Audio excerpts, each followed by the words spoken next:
अरुण सिंह जी की पटने पे ये एक तरह से कहे तीसरी किताब है। बहुत ही महत्वपूर्ण किताब है। इससे पहले पटना खोया हुआ शहर, उससे हम सब परिचित हो चुके हैं। और ये एक और आर्किटेक्ट्स पर और पुरानी इमारतों पे एक किताब आई थी, और ये भूले हुए किस्से इस शहर के बारे में, इस पर विस्तार से हमारे अतिथि बातचीत करेंगे। अब मैं सुशील जी से आग्रह करूँगा कि आप आएँ और इस कार्यक्रम को आगे बढ़ाएं। सुशील जी। धन्यवाद जेपी। आज इस कार्यक्रम में आए आप सभी का स्वागत है। जैसा कि जयप्रकाश जी ने बताया कि आज पटना शहर पर अरुण सिंह जी की किताब पटना भूले हुए किस्से का लोकार्पण होना है।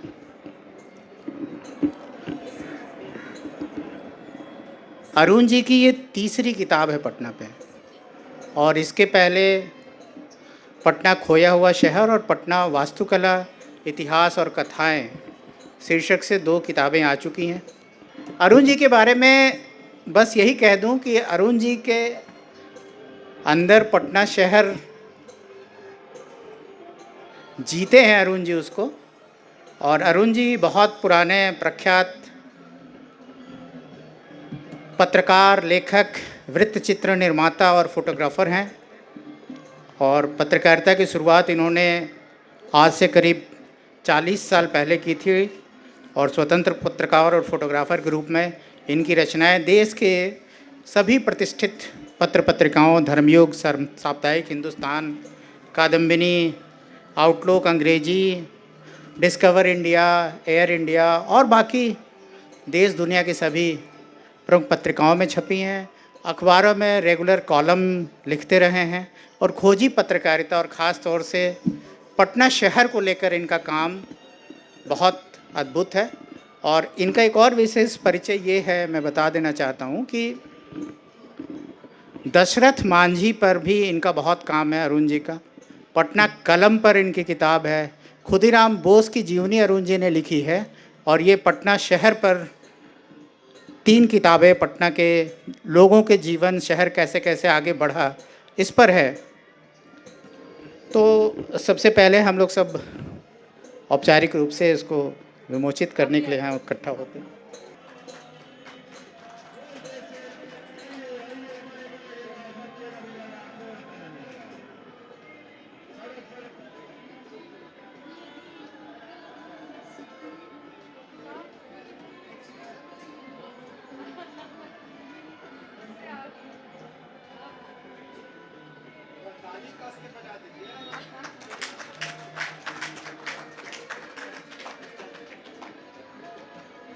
धन्यवाद।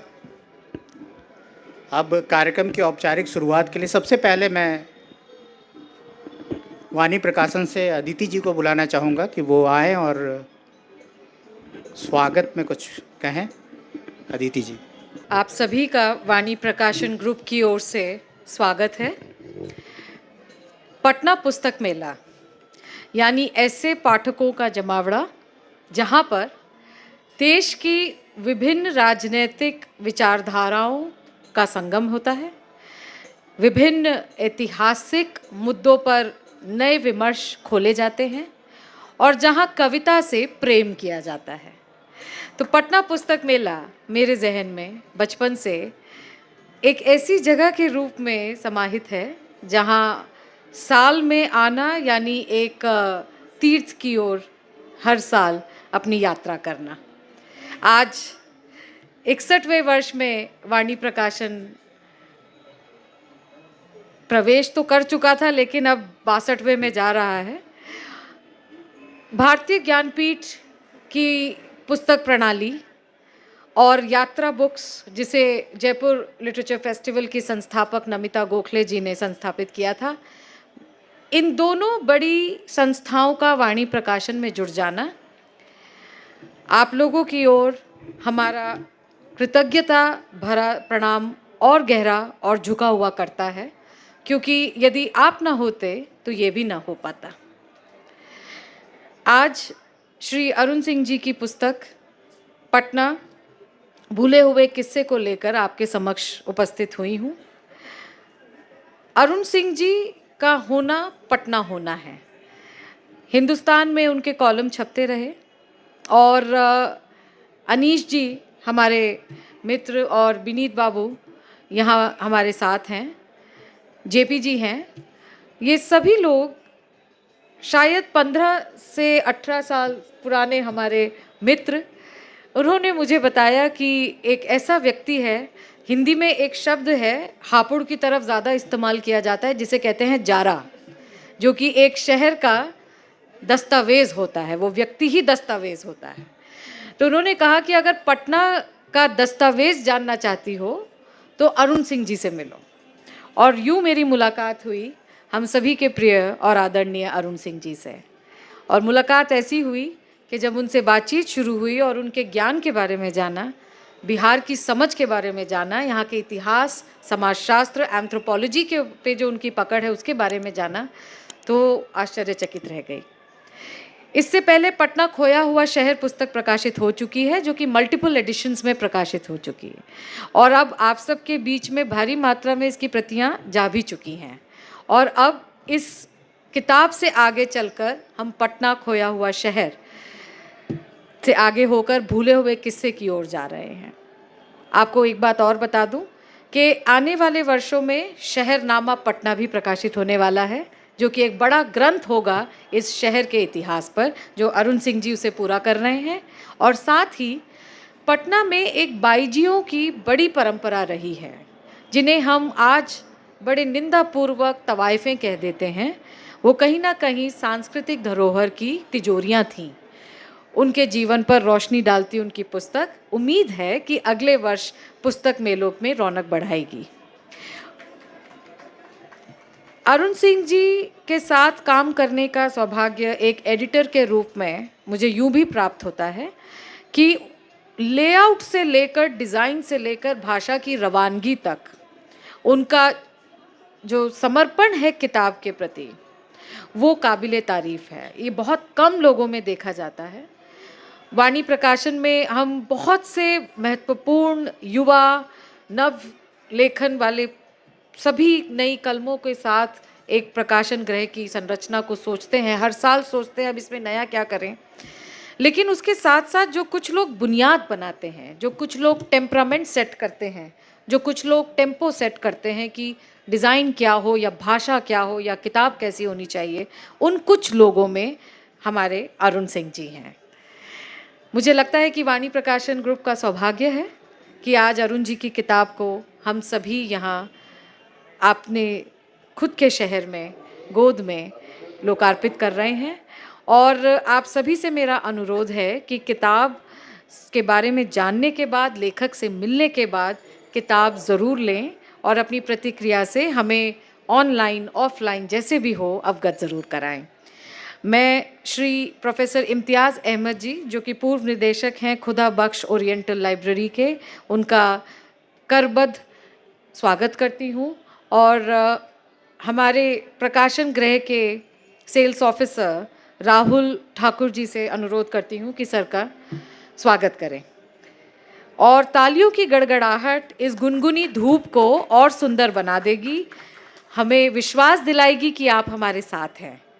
प्रोफेसर इम्तियाज़ अहमद जी का स्वागत। हमारे बीच श्री संतोष दीक्षित जी हैं, वाणी के प्रबुद्ध लेखक, जिनकी पुस्तक बहुत जल्द नए संस्करण में आपके बीच इसी पुस्तक मेले में आने वाली है। श्री संतोष दीक्षित जी का स्वागत है। राहुल।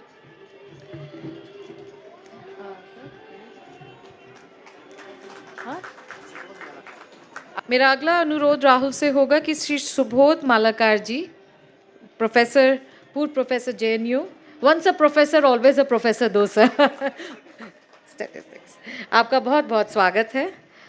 मेरा अनुरोध श्री सुशील कुमार जी की ओर। राहुल, आपका बहुत बहुत स्वागत सुशील जी, IPS ऑफिसर, लेकिन जिनके पास साहित्य के लिए भरपूर संवेदनाएं भी हैं और जगह भी है। बहुत धन्यवाद सर। और अनीश जी, हमारे मित्र, वाणी प्रकाशन के शुभचिंतक, आपका बहुत बहुत स्वागत अनीश जी।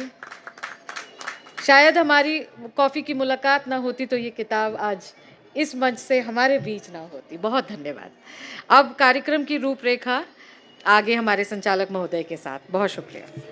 लंबा परिचय दिया और इतना अच्छा परिचय दिया कि अब मेरे पास कहने को शायद बहुत कुछ नहीं है, लेकिन जैसा इन्होंने कहा, अरुण भाई जो हैं वो, इनसे हम लोगों का परिचय तो 20 साल का है, और मुझे लगता है कि अरुण भाई पटना शहर को जीते हैं अपने अंदर में। जितनी जानकारियाँ इनके पास पटना शहर को लेकर है, मुझे नहीं लगता, मेरी नज़र में तो कोई दूसरा आदमी नहीं है, और पटना से इतना प्यार करते हैं ये। इनकी दूसरी किताब का जो बिहार सरकार ने प्रकाशित की थी, उसमें एक शेर है मिर्ज़ा मोहम्मद सादिक का। वो शेर इस तरह से है कि महबूबा के हसीन चेहरे से भी हसीन है शहर पटना, और यहाँ के बासिंदे उससे भी हसीन। दर्द और दुख छोड़ सब कुछ सहेजे है यह शहर, गंगा बहती है इसके किनारे, शहर बसंत का लगता है बागीचा। तो कुछ ऐसा अरुण जी सोचते हैं पटना शहर के बारे में, और इतना कुछ लिखते हैं कि हम लोगों को अब उम्मीद है, जैसे 2 किताबों के बारे में अदिति जी ने बोला, तो इसके अलावा और भी कुछ काम कर रहे हैं अरुण भाई। धीरे धीरे सारी चीज़ें आपके सामने आएंगे और पटना शहर खुलता जाएगा हमारे बीच में। तो बहरहाल अब इस कार्यक्रम को आगे बढ़ाते हुए मैं सबसे पहले बड़े भाई संतोष दीक्षित को आमंत्रित करता हूं कि वो आएं और इस किताब पर अरुण जी पर बोलें। संतोष भाई। बहुत धन्यवाद सुशील जी। मंच पे उपस्थित आज के हमारे लेखक अरुण जी, प्रोफेसर इम्तियाज अहमद साहब, मालाकार जी, अदिति जी और उपस्थित आप सभी मित्रों, जैसा कि आप सबों ने जाना अरुण जी के परिचय को लेकर, पटना शहर को लेकर के एक जितना प्रेम उनके अंदर है, और उन्होंने लगातार 3 किताबें लिखी हैं। 2 तो वाणी से ही आई है और एक किताब अभी देखने को नहीं मिली है, वो बिहार सरकार ने प्रकाशित किया है। और ये जो किताब है भूले हुए किस्से, ये व्यक्तिगत रूप से मुझे इसलिए भी बहुत पसंद है क्योंकि जहाँ मैं रहता हूँ दीवान मोहल्ला, उसका भी उल्लेख है, और जहाँ मैं रहता हूँ दुल्ली घाट, उसका भी उल्लेख इस किताब में है। तो इसलिए मेरे लिए यह किताब बहुत ही महत्वपूर्ण है। और जो सबसे बड़ी चीज़ है, अगर हम आज के समय को अगर हम अलग अलग कोणों से देखें तो उसमें एक एंगल ऐसा आता है जिससे हम ये समझ सकते हैं कि आज का जो समय है उसकी एक बड़ी विडंबना यह है कि यह विस्मृति का समय है। आज जिस तरह से पॉप कल्चर, पॉप का मतलब वो 70-80 दशक वाला नहीं, आज का जो पॉप कल्चर यानी पॉपुलर कल्चर, जिस तरह से चीज़ें आ रही हैं बहुत तेज़ी के साथ और फिर उतनी ही तेज़ी के साथ गायब हो जा रही हैं, और उसकी जगह एक दूसरी चीज़ जो है आकर के वो आपके सामने परिदृश्य पे आ जाती है। तो ये पूरा जो समय है ये विस्मृति का है। अचानक चीज़ें आ रही हैं, एक पॉपुलर चीज़ें, और परिदृश्य से जा रही हैं, और हम लगातार भ्रमित हैं और भूलते जा रहे हैं बहुत कुछ को। और ख़ास करके गूगल में इतनी सारी सूचनाएं हैं, या कैलकुलेटर है। आज किसी दुकानदार को जोड़ते हुए मत नहीं देखिएगा, कैलकुलेटर लिया और आपका निकाल दिया इतना पैसा हुआ। तो ये तमाम चीज़ें जो है ये कहीं ना कहीं से हमें आज के समय की उस विडंबना को बतला रही है। और ये जो अरुण जी ने जो किताब लिखी है, ये भूले बिसरे जो किस्से हैं, तो ये सचमुच आज के समय में एक बहुत बड़ा काम है कि उन्होंने उन तमाम जो किस्से जो इस शहर से, इस गुज़िश्ता शहर के किस्से हैं और जो विस्मृति के कगार पे हैं, बहुत सारी चीज़ें आप पढ़ेंगे तो आपको लगेगा कि आप इन चीज़ों को नहीं जानते हैं, और वो चीज़ें इसमें संकलित हैं। तो ये एक बहुत ही महत्वपूर्ण है, और इस नाते अरुण जी को मैं बधाई देता हूँ कि उन्होंने ये जो भूली हुई चीज़ है, जो जो स्मृतियां हैं हमारे शहर की, जिससे एक शहर बनता है, उन तमाम चीज़ों को उन्होंने एक जगह संकलित करके एक ऐसा ज़रूरी काम किया है जिसकी अनुगुण जो है हमें आगे भी जैसे जैसे समय बीतेगा इस किताब का महत्व बढ़ता जाएगा। किस्से का और शहर का बहुत पुराना संबंध है। कोई भी शहर जो है, कोई भी किस्सा बिना शहर के लोगों से नहीं बनता है, और कोई भी शहर बिना शहर के लोगों से नहीं बनता है। आप देखेंगे कि R.K. नारायण ने अपना एक कल्पित शहर ही बना दिया, मालगुडी डेज, और उन्होंने उस पर कहानियाँ लिखी। बहुत सारी उपन्यास में, जैसे काशी का 80 अगर आप पढ़ें तो आप देखें कि पूरा एक काशी का पूरा मोहल्ला, एक शहर उसमें आता है। या अगर आप गॉड ऑफ स्मॉल थिंग्स अगर आप पढ़ते हैं तो आप देखेंगे कि उसमें केरल का जो कोट्टायम शहर है, उस शहर के बारे में उसमें काफ़ी चर्चा है। तो शहर के किस्से ये आते रहते हैं, और बिना किस्सों का कोई शहर नहीं होता है। लेकिन पटना शहर की अपनी एक ऐसी खास विशेषता है, क्योंकि ये एक बहुत ही प्राचीन शहर है। इसको अगर इसकी तुलना करें तो हम रोम से कर सकते हैं इसकी प्राचीनता को, या एथेंस जैसे शहर से कर सकते हैं। ये उतना ही पुराना शहर है, और अरस्तु के समय में भी इस शहर को पॉलीब्रेथा या इस नाम से, माने यूरोप में इस शहर की चर्चा होती थी, इसकी भव्यता की। और ये तमाम चीज़ें जो है किस्से के रूप में अरुण जी ने बहुत अच्छी तरह से लिखा है। बहुत सारे जो भ्रम हैं हमारे अंदर, उनको उन्होंने तोड़ा है।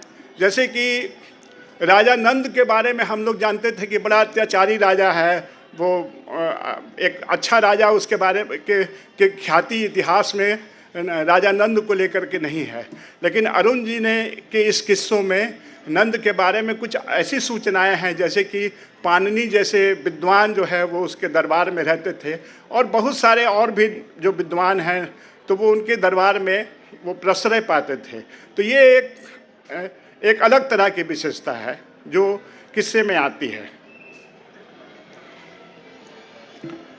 उन दिनों जो मेगास्थनीज आए थे, और उन्होंने जो देखा पटना में कि यहाँ के नाट्यशालाएँ जो हैं वो दर्शकों से भरी हुई हैं, और वो नाटक यहाँ हो रहे हैं, तो ये चीज़ें भी बहुत इसमें अलग है। और कुछ बहुत ही महत्वपूर्ण चीज़ें जो कि बिल्कुल ही, खास करके मैंने भी पटना शहर को लेकर काफ़ी मैंने पढ़ा है ऐतिहासिक किताबों में, और चूँकि शहर को लेकर के मैं भी एक उपन्यास लगभग लिख चुका हूँ पटना शहर को लेकर के।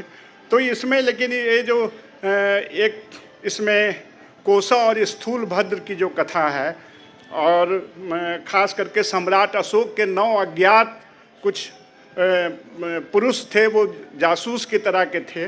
तो ये तमाम चीज़ें ऐसी सूचनाएं हैं, तो वो तो एक बिल्कुल आपको मैं नहीं समझता हूँ कि इसके बारे में कोई जानकारी होगी, और ये बहुत ही उपयोगी है इस नाते। और ये जानकारी किस्से के रूप में ऐसा नहीं है कि किस्सा गढ़ दिया गया, बाकायदा इसकी प्रामाणिकता भी अरुण जी ने दी है पीछे रेफरेंस के रूप में। जहाँ तक दीवान मोहल्ले की बात है, तो मैं उस मोहल्ले में रहता हूँ, और मुझे उस मोहल्ले के दीन मोहम्मद का किस्सा है। वो दीन मोहम्मद जो दीवान मोहल्ले में ही रहा, और उसने इंग्लैंड में जा कर के एक कैफ़े हाउस जो है वो खोला, उसने किताब लिखी, उसने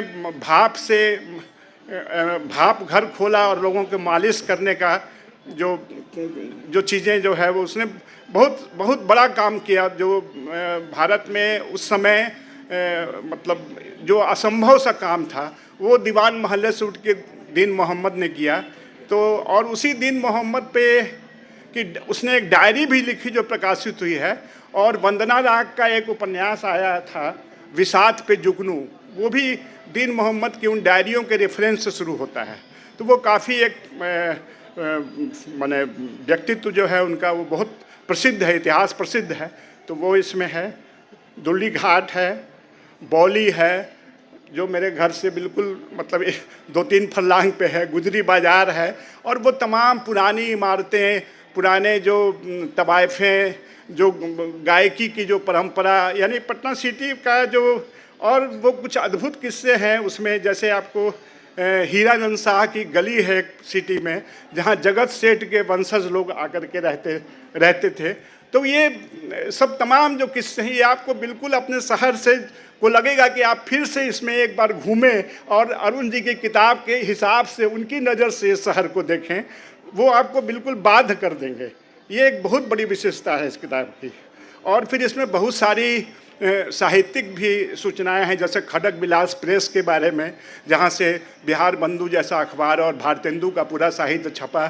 और एलन गिल्सवर्थ जो यहाँ आए थे और ठहरे थे यहाँ, तो उनके बारे में गोल घर पर जो कविता लिखी, अंचित नहीं मुहैया कराई बैठे हुए हैं। तो तमाम ये जो चीज़ें हैं, और वो खड़ग विलास प्रेस तो बहुत ही महत्वपूर्ण है।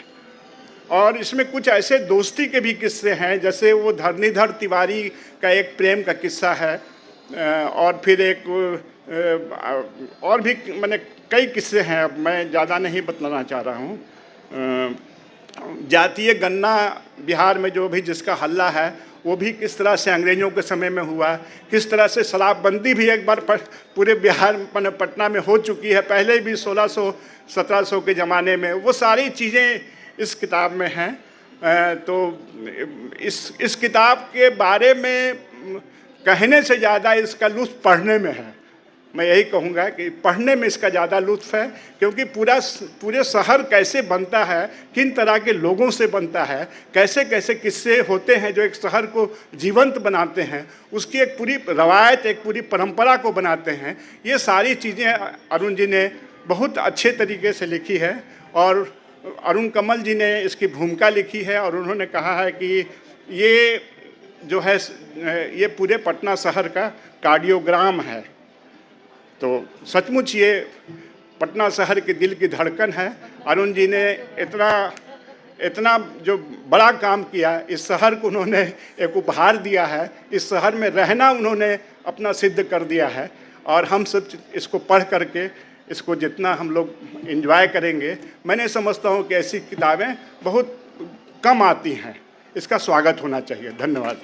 धन्यवाद संतोष भैया, आपने सही कहा कि बिना किस्सों के कोई शहर नहीं होता, लेकिन उन किस्सों को कहने के लिए किस्सा गो भी होना चाहिए। और हमारे बीच अरुण जी हैं उस किस्सा गो के रूप में।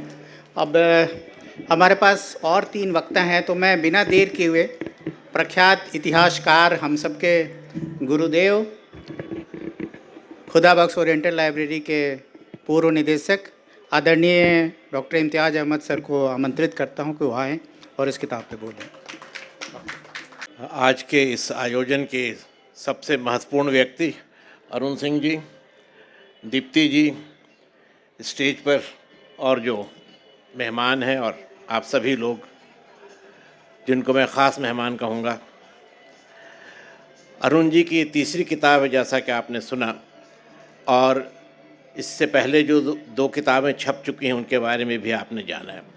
उन पर अब कोई टिप्पणी करने की ज़रूरत नहीं है, लेकिन मैं ये कहना चाहूँगा कि अरुण जी ने एक पुराने किस्से को फिर से ताज़ा कर दिया है।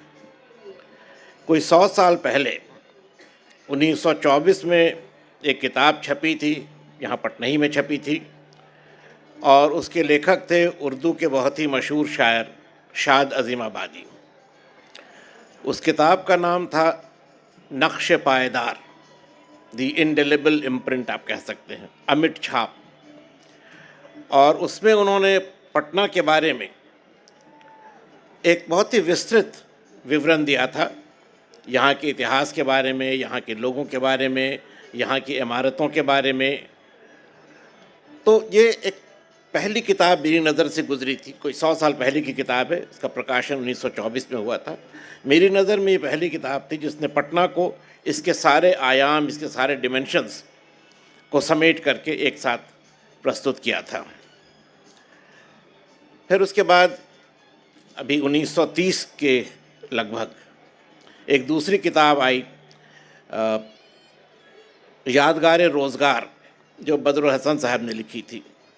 उसमें भी पटना के अलग अलग जो म्यूनिसिपल वार्ड्स थे उनको लेकर, और जो वहाँ की महत्वपूर्ण बातें थीं, ख़ास तौर पर जो बड़े लोग थे, महत्वपूर्ण व्यक्ति थे, उनके बारे में उन्होंने चर्चा की थी। तो ये किताबें हैं, मगर एक दुश्वारी ये है कि उर्दू के पाठक अब बहुत कम रह गए हैं और ये किताबें बहुत लोगों तक पहुंच नहीं पाती हैं। अरुण जी ने इन्हीं विषयों को अपने ढंग से हिंदी में जिस तरह प्रस्तुत किया है, उससे ये बहुत सारी बातें जो अब लोग भूल चुके हैं, जिसकी तरफ अभी इशारा भी किया था आपने, वो बातें फिर से ताज़ा हो गई हैं और ये बहुत ही महत्वपूर्ण काम है। ये किताब जो है भूले हुए किस्से, इसका ख़ास तौर पर महत्व है क्योंकि हम लोग जब समाज के बारे में, संस्कृति के बारे में ऐतिहासिक संदर्भ में बात करने की कोशिश करते हैं तो वहाँ इसी तरह के जो किस्से हैं, जो ओरल ट्रेडिशंस हैं, जो मौखिक रूप से कही गई बातें हैं, जो कहीं लिख भी ली गई हैं, तो वो हमारे लिए बहुत बड़ा स्रोत हो जाती हैं। इतिहास का छात्र होने के नाते मैं आपसे कह रहा हूँ कि राजनीतिक इतिहास के बारे में, प्रशासनिक इतिहास के बारे में, आर्थिक इतिहास के बारे में भी आपको अच्छे वेल डॉक्यूमेंटेड टेक्स्ट मिल जाएंगे, लेकिन सामाजिक और सांस्कृतिक जीवन के बारे में उस तरह के स्रोत बहुत कम हैं। तो वहाँ हम लोगों को इन्हीं बातों पर निर्भर करना पड़ता है, वो बातें जो पीढ़ी दर पीढ़ी चली आ रही हैं और जिनसे हमें उस ज़माने के लोगों के बारे में, उनके रहन सहन के बारे में, उनकी सोच के बारे में, उनके क्रियाकलाप के बारे में जानकारी मिलती है। तो ये तरीक़ा अब इतिहास में काफ़ी प्रचलित हो चुका है कि ओरल ट्रेडिशंस को हम लोग ऐतिहासिक स्रोत के रूप में मानते हैं और उसके आधार पर शोध भी करते हैं। तो यहाँ पर अरुण जी आपने वैसे बहुत सारे ओरल ट्रेडिशंस को इकट्ठा कर दिया है और ये किताब आम पाठकों के लिए तो है ही रोचक है, जैसा कि हमने सुना, थोड़ा हमने इसको पढ़ा भी है क्योंकि ये किताब कुछ पहले मुझे अरुण जी ने दी थी देखने के लिए, तो थोड़ा मैंने इसको पढ़ा भी है और मैं कह सकता हूँ कि ये सिर्फ एक रोचक पुस्तक ही नहीं है और सिर्फ सामान्य पाठकों के लिए ही नहीं है, बल्कि एक बहुत अच्छा डॉक्यूमेंटेशन है उन लोगों के लिए जो इसका उपयोग एक ऐतिहासिक स्रोत के रूप में करना चाहें। हिस्टोरिकल सोर्स के रूप में भी इसका विशेष महत्व है। तो मैं इसके लिए अरुण जी को बधाई देता हूँ, इतना बड़ा काम इन्होंने किया है। एक ही किताब में इन्होंने स्कॉलर्स और रिसर्चर्स से लेकर के कॉमन रीडर्स तक सबकी दिलचस्पी की चीज़ों को इकट्ठा कर दिया है।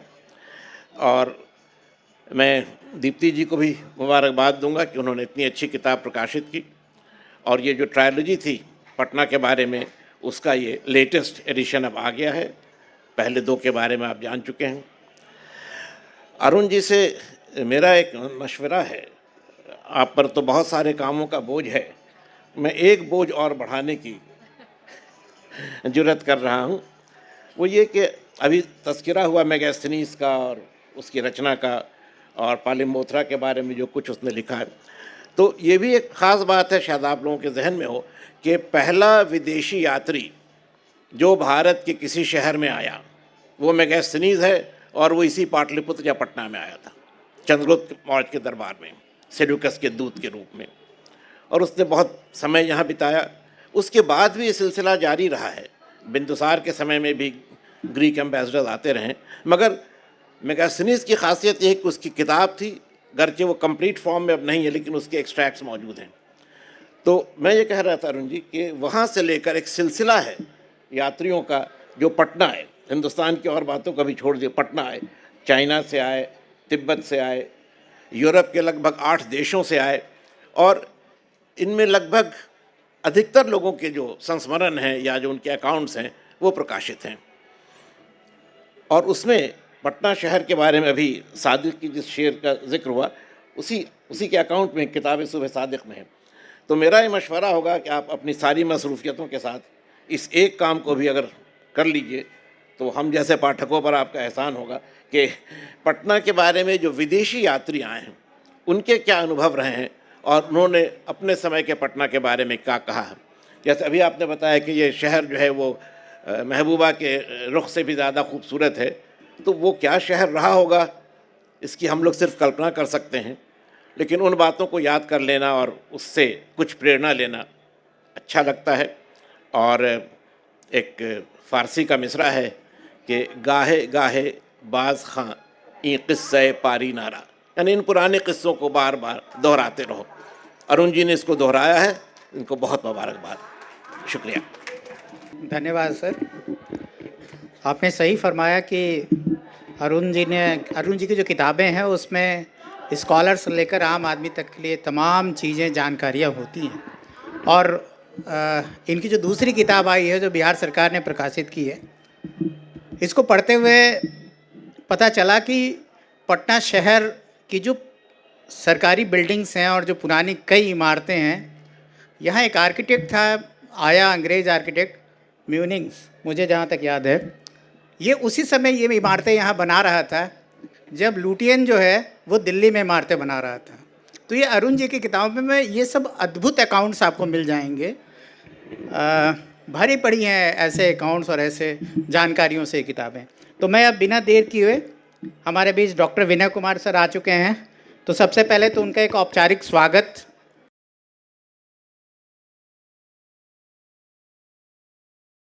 ऐसी महफिलें कम सजती हैं जैसी अभी सजी है। काफ़ी समय बाद इम्तियाज साहब लगभग सदर की भूमिका में हमारे बीच हैं। मुझे नहीं पता कि इस महफिल के सदर कौन है, लेकिन वो बतौर सदर ही हम जब जहाँ होंगे तो सदर ही होंगे हमारे लिए सदर ही होंगे। हमारे लिए रेफरेंस पॉइंट हैं और एक हस्ती हैं हमारे बीच। हम गर्व कर सकते हैं कि इम्तियाज साहब हम के शहर में हम रहते हैं। सुबोध मालाकार साहब दिल्ली से आए हैं, उनका पटना में स्वागत है। अरुण जी, जिनकी किताब, अरुण जी ऐसे छुपे रुस्तम हैं कि जब एक बार कुछ मेंटल हेल्थ को लेके हम लोग कुछ काम कर रहे थे, मैंने अरुण जी को फ़ोन किया कि हुजूर बताएं कि कहाँ कहाँ क्या है। इन्होंने इतनी सारी सामग्री ईमेल पे भेज दी। मतलब इनको आप खटखटाइए, आप ऐसे खटखटाइए तो इनके भीतर से किस्से बहने लगते हैं। ऐसी हस्ती हमारे शहर में है, इनको देख के मन आपका खुश हो जाएगा। और इनके साथ अगर बैठने का मौका आपको मिलता रहा हो, मेरे जैसा अभागा आप न हो, तो आप बहुत खुश हो सकते हैं कि इनके पास कितनी कहानियाँ जो कही गई और कितनी जो नहीं कही गई। किसी मोहल्ले के बारे में आप जान सकते हैं। अदिति जो इतनी सारी खूबसूरत किताबें ला रही हैं एक के बाद एक, पटना शहर में आपका स्वागत।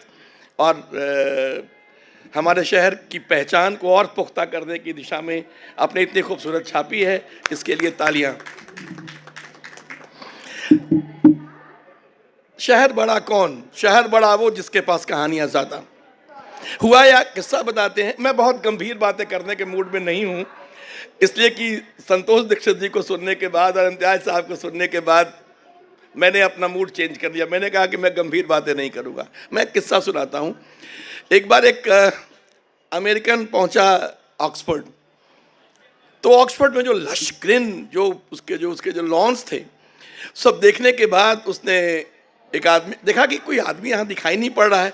थोड़ी देर में एक आदमी दिखा, उसको ऐसे पौधों को पानी दे रहा था, वो भी टाई वाई बांधे, सूट वूट पहने ठीक से। पहुँचा उसके पास, कहा कि भाई इतनी हरियाली कैसे? हमारे पास अमेरिका में इतनी संपन्नता है, इतनी टेक्नोलॉजी है, हमारे पास तरह तरह का पानी है, हम पटाते हैं पौधों को तो हमारी हरियाली ऐसी नहीं आती है, तो कैसे हरियाली आती है? तो अंग्रेज विट के लिए बहुत फेमस है। ख़तरनाक लोग भी होते हैं, लेकिन विट जब करते हैं तो बड़ा और वो उतना ही खतरनाक होता है। उसने बड़ी धीरे से कहा कि सबसे पहले तो ऐसा करो कि 50 साल तक कुछ नहीं करो वहाँ, सिर्फ वहाँ की मिट्टी को खोद दो थोड़ा थोड़ा हर साल। उसके बाद 400 साल तक पानी से उसको भिगाते रहो। जब 400 साल बीत जाएं तब घास लगाने के बारे में सोचो। अमेरिकन समझ गया कि मेरा तो इतिहास 400 साल से कम का है। कहने का मतलब ये कि हरियाली अगर रुखों पे दिखती है, इसका मतलब है कि आपकी जड़ें गहरी हैं। मैं रामशरण शर्मा जी को याद कर रहा हूँ कि कहते थे, जब पटना की बात होती है और पटना की खूबियों की बात होती है, क्यों न इसकी खूबियों की बात हो और क्यों न गर्व करें इसके इतिहास में हम। वो कहते थे कि मगध का, भारत का इतिहास मतलब शताब्दियों तक मगध का इतिहास रहा है। अब मेगास्थनीज आता तो कहाँ आता, जलवा यहाँ था, नूर यहाँ था, तामीर चीज़ें यहाँ हो रही थी, हुस्न यहाँ था, कलाप्रियता यहाँ थी, संगीत यहाँ था, नृत्य यहाँ था। कहाँ जाता मेगास्थनीज? कोई भी कहाँ जाता? यही जगह थी, यही केंद्र था। ये बात मैं इस सिलसिले में, इस गांधी मैदान में मैं रास्ते में सोच रहा था कि जितने भी कलाकार पटना आए, चाहे वो मेहदी हसन हो या बिरजू महाराज हो, इस बात की, या सभी गिरजा देवी, सभी लोग ये बात कहा करते थे कि शहर के लोग बड़े शास्त्रीय संगीत रात रात भर बैठ के सुनते हैं। और ये इस गांधी मैदान में वो चीज़ हुआ करती थी। तो पता नहीं इस शहर में ये बात क्यों है। मैं भी सोचता था कि हमारे इस शहर में जहाँ पे शोर ही शोर है, हंगामा ही हंगामा है, मारपीट के भी मौके आते रहते हैं हर तरफ, लेकिन संगीत के मौके पे इतने लोग जम जाते हैं और रात रात भर सुनते हैं। कहाँ जड़े हैं? इस किताब का जो पहला चैप्टर है, जब उससे आप गुजरेंगे तो आपको समझ में आएगा। ये पहला चैप्टर पढ़ते हुए मुझे एक अजीब बात लगी। मैंने एक बार एक कार्यक्रम करवाया था केपी जायसवाल इंस्टीट्यूट के साथ मिलकर के, साहित्य में इतिहास। काफ़ी लोग आए थे। विजय चौधरी जी हमारे मित्र हैं, विजय चौधरी जी और हम लोग दोनों ने मिलकर वो कार्यक्रम कराया था। और निहार बाबू, पापिया दासगुप्ता, वो उसके कुछ दिनों बाद ही दुनिया में नहीं रहीं, उन्हें मार दिया गया। वो थी गोपेश्वर सिंह आए थे दिल्ली से।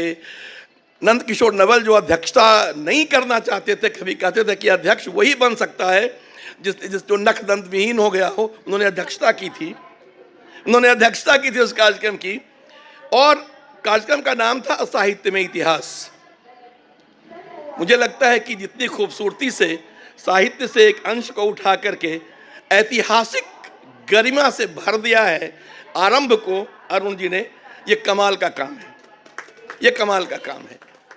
हालांकि नवल जी ने एक बात कही थी उस वक्त कि भाई लेखकों और कवियों का भरोसा न करो, क्योंकि वो करते क्या हैं, वो तुलसीदास के चेले हैं कि निज मन मुकुर सुधारी। वो जो कुछ विमला वर्णो रघुवर विमल यशो निज मन मुकुर सुधारी। तो अपने मन के दर्पण में चीज़ों को सुधार के कहते हैं, जो चीज़ें बिगड़ जाती हैं उसके चक्कर में। इसलिए आप भरोसा मत करना उस पर। बावजूद इसके जो पारखी हैं वो समझ लेते हैं कि कितनी बार, अगर एक तरह के वर्णन 10 किताबों में हैं तो वो चीज़ें आएंगी। इस शहर में कितनी विविधता है, यह आप रहते हुए नहीं जान सकते, बिल्कुल नहीं जान सकते। आप बगल से गुजर जाएंगे, आपको पता चलेगा कि जो खंडहरनुमा थोड़ी सी चीज़ पड़ी है पता नहीं क्या है। लेकिन जब आप ऐसी किताबों से गुजरेंगे तो पता चलेगा आपको कि नहीं, ये स्थूलभद्र का कि एक यहाँ पे स्थूलभद्र यहाँ रहा करते थे। तो ऐसी कितनी कहानियाँ। मैं अभी घर बदर जब संतोष दीक्षित जी का उपन्यास पढ़ रहा था तो पटना सिटी के बारे में कितने, वहाँ के जीवन की कितनी चीज़ें दिखी जो हमें आमतौर पे नहीं दिख सकती थी। पटना सिटी हम जाते हैं, गुजर जाते हैं वहाँ से, लेकिन हम उस तरह से ग्रहण नहीं कर पाते हैं। दाता पीर उपन्यास आया सुलभ जी का भी हाल में। अब हम इमेजिन नहीं कर सकते थे कि पटना में जो कुछ है वहाँ पे जीवन इस तरह से हो सकता है। लेकिन उनसे बात करिए तो पता लगेगा, जिससे बात करिए वो आपको और भी बातें बताएंगे जितनी बातें कही गई उसके अलावा। तो अरुण जी ने वैसी ही कहानियों की, केवल ऐसा नहीं कि केवल मशहूर चीज़ें हैं, जो चीज़ें उस कम मशहूर हैं वैसी कहानियाँ भी यहाँ हैं। और कई उपन्यासों के लिए यहाँ पे मसाला है। बस खत्म करना है क्या? मैं ये कहना चाहूँगा कि जिन लोगों तो दीक्षित जी और या अब हमारे दोस्त अवधेश कृति कहानी अली मंजिल, तो ऐसी ऐसी कहानियाँ जो समाज में हैं, ये तो उनके बारे में कोई जरा सा जिक्र कर दे तो कहानियाँ निकल आती हैं। मुझे लगता है कि इस किताब को मैं इस रूप में भी देख रहा हूँ कि इसमें कई कहानियाँ, पूरी कहानियाँ, मुकम्मल कहानियाँ, कृष्ण समित की तरफ इशारा करके बोल रहा हूँ। कई नाटक छिपे हैं इसमें, अंचित की तरफ इशारा करके बोल रहा हूँ। कई उपन्यास छिपे हैं इसमें। मैं उपन्यास नहीं लिखता, लेकिन मुझे कई उपन्यास दिख रहे हैं। अगर कोई मुझे क्लिनिक से छुट्टी दिला दे और 2 लाख रुपया महीना दे दे तो और भेज दे किसी पहाड़ पर, तो मैं कई उपन्यास लिख के लौटूँ। इसमें इतनी सारी सामग्री है। अब धरिक्षण तिवारी और तन्नूबाई की कहानी, कल शाम को रात को पढ़ने के बाद रात भर सपने में एक पंडित जी दिखाई पड़ते रहे और वो उसकी तन्नूबाई की आवाज़ गूंजती रही। ऐसी ऐसी दिलकश कहानियां हैं। मैं तो ये गुजारिश करूंगा आपसे कि और मज़े की बात है कि इसमें एक चीज़ नहीं है, इसमें पूरी पूरी परंपरा है। विलियम टेलर के बारे में हम लोग यही मानते थे कि पक्का विलेन आदमी होगा।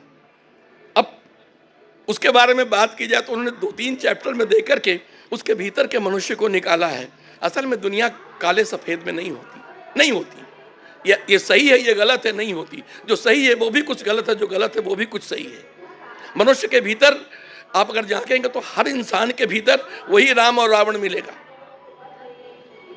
एक करबला हमारे भीतर लगातार चलती रहती है, जिसमें दोनों तरह के लोग हैं। जब भी आप मिथकों की बात करते हैं, जब भी कहानियों की बात करते हैं, जीवन का सत्य वहाँ दिखता है। तो ये किताब उस मामले में भी मुझे लगता है कि पटना के अचेतन की पहचान करने की इन्होंने कोशिश की है। सिर्फ मैं तो ये समझता हूँ कि वो जो भीतर गहरे बहुत दफन है और अनकॉन्शियस तक ये खुद पहुँचे हैं और शायद हमें रास्ता दिया है, एक दरवाज़ा दिया है, दरीचा दिया है, खिड़की दी है कि हम झांके पटना के अनकॉन्शियस में। कमाल का काम अरुण जी। और हो सकता है कि कोई लंबी नज्म हो जाए, खुराफात मेरे हाथ से तो हो सकता है कि हो जाए। हो सकता है कि अंचित उपन्यास लिख दे, राजेश कमल कोई लंबी कविता लिख दे। मैं सबकी तरफ देख रहा हूँ, आप सबको झकझोरने का काम कर रहे हैं। ये छोटा काम नहीं है, आपने जम के काम किया है, लेकिन बाकी लोग हिल जाएंगे पढ़ करके। अब ये तो बड़ा अनोखा काम है। तो इसके साथ आप सबको बहुत बहुत गुजारिश के साथ कहना चाहूँगा कि अपने दोस्त को, अपनी पत्नी को, अपने पति को, अपनी प्रेमिका को ज़रूर ये किताब उपहार में दें। और वैलेंटाइन डे में यही किताब दी जाए, क्योंकि इसमें मोहब्बत की ऐसी ऐसी दास्तानें हैं कि आपकी मोहब्बत है वो पक्की हो जाएगी। जो दिन के दिल टूट चुके हैं उनके दिल को जोड़ने के लिए धरिक्षण तिवारी और तन्नूबाई का मुहावरा भी है, और भी बहुत सारे। चलिए बाय, बहुत बहुत शुभकामनाएं अरुण जी। धन्यवाद सर। जवाहरलाल नेहरू विश्वविद्यालय के पूर्व प्रोफेसर सुबोध मालाकार सर हैं। मैं चाहूँगा कि सर आएँ और इस किताब पर बोलें। मैंने एक विहंगम दृष्टि ही डाली है, इसको पूर्ण पढ़ नहीं पाया हूँ, लेकिन एक विहंगम दृष्टि, एक मोटा मोटी दृष्टि ही डाली है। मुझे इस किताब की 2 विशेषताएं महसूस हुई, बहुत ही महत्वपूर्ण विशेषता है। एक तो यह साझी संस्कृति को रिप्रेजेंट करता है, और इस साझी संस्कृति को रिप्रेजेंट करने के कारण हमें बिहार वासियों को और पटना वासियों को गर्व होता है कि हम इस साझी संस्कृति के एक हिस्से। दूसरा जो महत्वपूर्ण हमारी नज़र गई वो है कि इस किताब को समग्रता में, टोटलिटी में लिखी गई है, जिसमें इंटरडिसिप्लिनरी अप्रोच, जिसे कहते हैं अंतर अनुशासनात्मक विभिन्न विषयों को रखने की जो क्षमता इन्होंने दिखाई है। ये 2 बातें इस किताब की मुख्य बातें हैं कि इसमें इतिहास भी है, इसमें संस्कृति भी है, साहित्य भी है, इसमें कई प्रकार के जो आर्थिक संरचनाएं हैं पटना की, वह भी इसमें कहीं कहीं मौजूद है, क्योंकि पटना एक वाणिज्य सेंटर भी रहा है, तो उसकी भी झलक इसमें मौजूद है। तो इन 2 विशेषताओं को हम ध्यान में रखते हुए मैं भगीरथ प्रयत्न जो अरुण जी ने किया है इस किताब को हम लोगों के सामने रखने के लिए, उन्हें साधुवाद देता हूँ। वाणी प्रकाशन को साधुवाद देता हूँ जो ऐसे किताब के महत्व को समझ करके और प्रकाशित किया। मैं अपनी बात समाप्त करता हूँ। मैं इसे पूर्ण पढ़ता तो और कुछ बोलता, लेकिन मैं अभी तुरंत मेरे हाथ में एक किताब आई है जो थोड़ी मोरी मेरी दृष्टि गई है, उसके ऊपर मैंने कुछ बात रखी है। मैं अपनी बात समाप्त करता हूँ। धन्यवाद। बहुत धन्यवाद सर। संक्षिप्त में आपने इस किताब के महत्व की ओर इशारा किया है। अब कार्यक्रम अंतिम चरण में है, तो मुझे लगता है कि लेखक को भी सुना जाना चाहिए। तो मैं अरुण जी को बुला रहा हूँ। शायद अरुण जी ने कहा कि वो किताब का ही कुछ अंश पढ़ेंगे। वो कुछ भी पढ़ दें इस किताब से, वो एक नई चीज़ होगी हम लोगों के लिए। अरुण जी। एक चैप्टर है अंडों की टोकरी में फैज़ और भूखी पीढ़ी के कवि का पहला प्यार। नसीम दरियापुर के इमली तल की गंदी बस्ती में बत्तख के अंडे बेचती थी। जब भूखी पीढ़ी के कवि मले ने उसे पहली बार देखा था। मले का परिवार ब्राह्मणों का था। वे मुर्गे का मांस नहीं खाते थे, लेकिन अंडों पर पाबंदी नहीं थी। सो मलय को अंडा लाने के लिए भेजा गया था। नसीम की आंखें जैतूनी हरे रंग वाली थी। इस तरह की आंखें उसने गहरे सांवले चेहरे पर अब तक नहीं देखी थी। वह मलय से उम्र में बड़ी थी।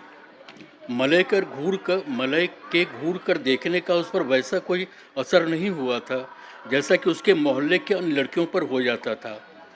उसके अंडों की टोकरी के बगल में एक छोटी सी किताब थी। पहले मलय ने सोचा वह कुरान होगी, लेकिन उसे उसने प्रार्थना करते नहीं देखा जैसा दूसरे लोग करते थे। मलय को किताब की ओर देखता पा नसीम ने किताब को हाथ में उठाकर कहा, फैज़। मलय को पता नहीं था फैज़ कौन थे, लेकिन वह उससे कुछ विलक्षण और सम्मोहित करने वाले लगे। दूसरे दिन मलय फिर वापस आए, फैज़ से अनजान लेकिन उन्हें जानने की लालसा लिए। उस दिन मलय के पास कोई बहाना नहीं था, सो वे उसे दूर से बस देखते रहे। दोपहर में जब भीड़ कम हुई तो नसीम ने अंडों को अखबार से ढका और किताब निकाली। दिन का खाना खाते हुए वो फैज़ को पढ़ने लगी। तीसरे दिन नसीम ने उसे देखा तो पास बुलाया। मलय झिझकते हुए पास आए। उस दिन मलय ने सोचा, नसीम उस तरह की औरतों में से है जो किसी सामने वाले की खामियों को जानते हुए भी नज़रअंदाज कर देती है। बिना किसी भूमिका के नसीम ने किताब से फैज़ की कुछ पंक्तियां पढ़ी। बहुत बाद के दिनों में मलय जब उन दोपहरियों के बारे में सोचता है तो उसे उन दोनों की दिनों की छोटी छोटी चीज़ें भी याद हो आती हैं। वह कैसे देखती थी, कौन सी नज़्म उसने पढ़ी थी, कैसे उसका मुंह खुला था, कैसे उसका दुपट्टा खिसक जाता था जब वह अपने बालों को समेटती थी। उसे अजीब लगा था जब नसीम फैज़ के जेल वाले नज़्में पढ़ती। उसने पूछना चाहा था लेकिन वह पूछ नहीं सका। मलय को उर्दू के एक शब्द का मायने भी नहीं समझ में आया और नसीम ने उसे समझाने की कोशिश भी नहीं की। एक अजीब किस्म की खुशी होती है जब आप उसे नहीं समझ पाते जिसे आप प्यार करने आए हैं, मलय ने सोचा था।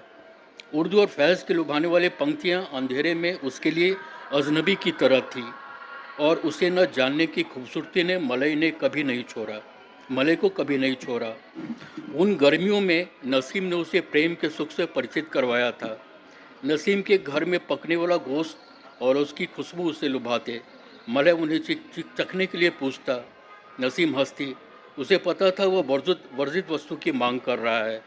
जब उसने गोश्त ख़त्म किया तब नसीम उसके ऊपर झुकी और अपनी उंगली से आहिस्ते से उसके ओठों को छुआ और फिर अपनी जुबान की नोक से। इसके बाद दोनों साथ में लेट गए। वह युवा ब्राह्मण अब न ब्राह्मण रहा और न हिंदू। उसमें जो भी बच रहा था कविताओं में ढल गया। पुरुष उन महिलाओं से डरते हैं जो उनके अंदर तक देख सकती हैं, उनकी कमियों को और उन्हें समझ सकती हैं। वे ऐसे संबंधों में हास्यास्पद दोष ढूंढते हैं। क्या नसीम ने उसकी आत्मा को कैद कर लिया है? मलय खुद से बार बार पूछता है। उसने अपनी दादी को नसीम के साथ अपने संबंधों की बात बताई। वह डाइन है, मलय की दादी ने उसे चेतावनी देते हुए कहा था। मैं ऐसी औरतों को जानती हूँ, वे तुम्हारी आत्मा को तुमसे छीन लेंगी, तुम उसे फिर कभी वापस नहीं पा सकते। मलय अब सोचता है अगर उसने नसीम को दादी की यह बात बताई होती तो उसकी क्या प्रतिक्रिया होती। शायद वह हंसती और उसकी आंखों में उसके लिए तरस होती।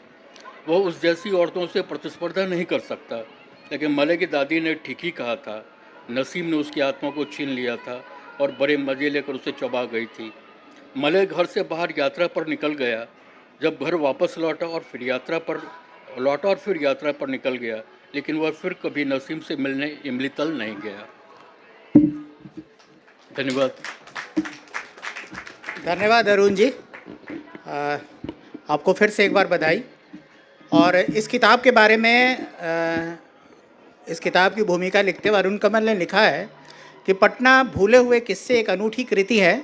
यह एक साथ इतिहास भी है, कथा भी और सामाजिक वृतांत भी। लेखक ने पटना नगर को एक जीवित व्यक्ति की तरह देखा है। अनेक दिलों की धड़कन और कोशाओं के आंतरिक तरंगों को बारीकी से दर्ज करते हुए, प्यार और कुछ कौतूहल से निहारते हुए एक अर्थ में यह पुस्तक पटना नगर का कार्डियोग्राम है, जैसा संतोष भैया ने बताया। और मैं अब अंतिम और संक्षिप्त टिप्पणी के लिए रंगकर्मी और रंग समीक्षक अनिश अंकुर जी को बुला रहा हूँ। अनिश अंकुर जी आए। और दोस्तों, समय का बहुत दबाव है, आयोजक लोग खड़े भी हैं। बस दो तीन बातें। ये कितनी दिलकश किताब है ये इसके आपके चैप्टर से पता चलता है। एक चैप्टर है मुसहर थे पटना के मूल निवासी, अंग्रेज दुसाधों से बनवाते थे खाना। और एक बहुत दिलचस्प है, बाभन नाम से जो जाने जाते हैं दरअसल वे बौद्ध थे। तब हिंदी से पहले फारसी सीखना था ज़रूरी। ये बहुत ही दिलकश किताब है। विलियम टेलर के बारे में अभी विनय जी ने बताया। ये जो अभी एएनसी इंस्टीट्यूट जहाँ पर है वही उसका घर था, उसका आवास था। और ठीक उसके आगे आप देखिएगा कि पीर अली पार्क है, बीच में उसका नाम दीनदयाल उपाध्याय पार्क रख दिया गया था। वहीं पर पीर अली को फांसी हुई थी। ऐसा विचित्र कैरेक्टर था विलियम टेलर जिसने पीर अली को फांसी दी थी, लेकिन उसी ने एक ऐसी किताब लिखी आवर क्राइसिस, जिससे 1857 के पहले शहीद के बारे में, एक अंतिम क्षणों के बारे में विचित्र बात पता चलती है। विलियम टेलर पूछता है, कहता है पीर अली से, वो पटना सिटी के पुस्तक विक्रेता थे और मात्र 37 साल की उम्र में फांसी दी गई थी। तो कहता है कि पीर अली तुम अपने साथियों के नाम बता दो तो तुम्हारी जान बच सकती है। तो पीर अली कहता है कि नाम नहीं बताएंगे। तो कहता है क्या तुमको अपनी जान प्यारी नहीं है? तो इसके जवाब में जो पीर अली बोलता है, विलियम टेलर ने लिखा है कि वो स्वर्णाक्षरों से लिखा जाने लगा, क्या तुम्हें अपनी जान प्यारी नहीं है? कहता टेलर साहब, जान एक बहुत प्यारी चीज़ होती है, लेकिन कुछ चीज़ें जान से भी ज़्यादा प्यारी है और वो है मादरे वतन। ये बात बोलता है पीर अली। ऐसे ही आप ये किताब पढ़ेंगे विलियम आर्चर के बारे में। विलियम आर्चर के बारे में हम लोग जानते थे कि जो मधुबनी पेंटिंग है 1934 का जो भूकंप आया, तो वो जब दीवालों पर उसने देखा तो कहा कि नहीं, ये तो इतनी सुंदर इतनी खूबसूरत चीज़ है, कागज़ पर आनी चाहिए।